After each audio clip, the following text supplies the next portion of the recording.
تخيل إن العالم اتغير فجأة أبواب غامضة اتفتحت، وحوش مرعبة خرجت منها، والبشر الوحيدين اللي يقدروا يوقفوهم اسمهم الصيادين أو الهانترز.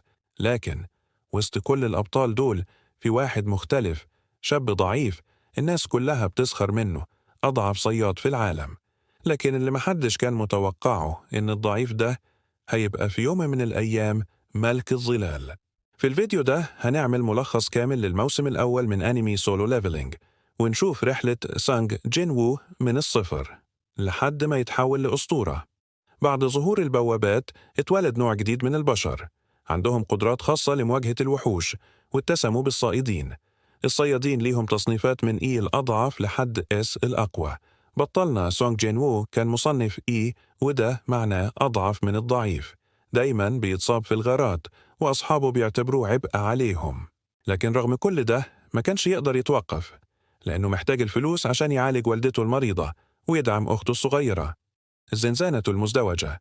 في يوم من الأيام انضم جين وو لفريق صغير دخل زنزانة عادية، لكن فجأة اكتشفوا إنها زنزانة مزدوجة، بوابة داخل بوابة. الكل دخل بحذر، وفجأة لقوا نفسهم قدام معبد غريب مليان تماثيل مرعبة. القوانين كانت واضحة ومميتة، لو كسرت قاعدة تموت فوراً. أعضاء الفريق بدأوا يسقطوا واحد ورا التاني بسبب التماثيل اللي بتتحرك. في اللحظة دي جين وو قرر يضحي بنفسه عشان ينقذ اللي باقي، لكن بدل ما يموت ظهر قدامه نظام غريب، شاشة بتقوله إنه اختير كلاعب في لعبة حقيقية، لعبة هتغير حياته للأبد. النظام بدأ يفرض عليه مهام يومية، جري، ضغط، تمارين، ولو فشل العقاب قاسي. في البداية كان بيظنها مجرد لعبة، لكن لما شاف العقوبات بنفسه فهم إن ده واقع مرعب.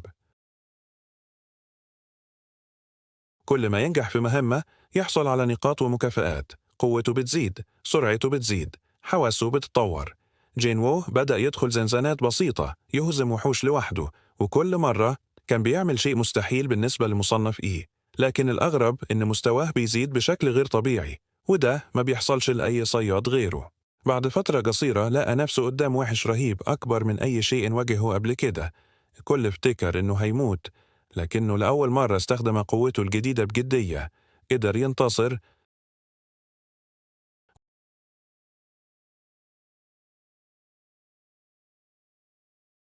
ودي كانت اللحظة اللي أثبت فيها لنفسه إنه مش مجرد ضعيف، وإن النظام فتح له باب ما يتقفلش. اكتشاف وظيفة جديدة، ملك الظلال. النظام فضل يديله مهام أصعب، وفي يوم تعرض لاختبار حياة أو موت. وسط الظلام والمعارك ظهر قدامه خيار جديد، وظيفة خاصة. الوظيفة كانت شادو مونارك أو ملك الظلال. قدرته الجديدة مرعبة، أي عدو يهزمه يقدر يحوله لجندي ظل ينضم لجيشه. من هنا بدأت المرحلة الثانية من حياته. ما بقاش بيقاتل لوحده، بقى عنده جيش كامل من الجنود المخلصين اللي يطيعوا أوامره. صعود القوة. بفضل الجيش ده جين وو بدأ يدخل زنزانات أصعب من أي وقت مضى. كل ما يهزم وحش جيشه يكبر أكتر. واجه فرق خائنة حاولت تقتله، لكنهم اكتشفوا متأخر جدا إن الولد الضعيف اللي كانوا بيضحكوا عليه بقى أقوى منهم بمراحل. في نفس الوقت هدفه الإنساني كان واضح، علاج والدته اللي في غيبوبة وتأمين مستقبل أخته، وده كان دايما الدافع اللي بيخليه يكمل. أسرار البوابات. لكن القصة مش بس زنزانات ووحوش. مع الوقت بدأ يفهم إن البوابات ليها سر أكبر، وإن في قوة خفية بتحرك الأحداث. الصيادين نفسهم مش مجرد أبطال، في قوة أعظم منهم بكتير بتتحكم في العالم من وراء الكواليس. جين وو اكتشف إنه مش مجرد لاعب، لكنه طرف في حرب أكبر من كل البشر. المواجهة الكبرى ونهاية الموسم الأول يوصل لذروته لما جين وو يخوض أصعب المعارك اللي واجهها لحد دلوقتي، معركة اختبار قوة ملك الظلال الجديد، وأثبت فيها إنه مش مجرد صياد، لكنه قائد جيش كامل يقدر يهزم المستحيل. الكل بدأ يسمع باسمه، وسمعته تغيرت من أضعف صياد إلى الصياد الغامض اللي محدش يعرف سر قوته. لكن دي مجرد البداية، لأن اللي جاي في الموسم الثاني أكبر وأخطر، ومليان أسرار عن أصل البوابات والصراع الحقيقي.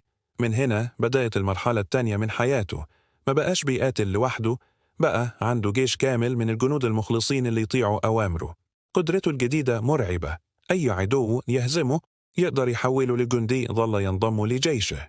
جين وو اكتشف إنه مش مجرد لاعب، لكنه طرف في حرب أكبر من كل البشر. صعود القوة.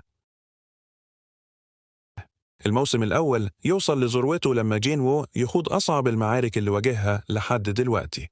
الخاتمة واجه فرق خائنة حاولت تقتله، لكنهم اكتشفوا متأخر جدا إن الولد الضعيف اللي كانوا بيضحكوا عليه بقى أقوى منهم بمراحل. المواجهة الكبرى ونهاية الموسم أسرار البوابات. لكن القصة مش بس زنزانات ووحوش. مع الوقت بدأ يفهم إن البوابات ليها سر أكبر، وإن في قوى خفية بتحرك الأحداث. في نفس الوقت هدفه الإنساني كان واضح: علاج والدته اللي في غيبوبة وتأمين مستقبل أخته، وده كان دايما الدافع اللي بيخليه يكمل. الخاتمة، وهنا بينتهي الموسم الأول من سولو ليفلينج، رحلة شاب ضعيف عاش حياته كلها في ظل الآخرين، لكنه قدر يحول الضعف لقوة واليأس لأمل والخوف لجيش كامل يمشي وراه.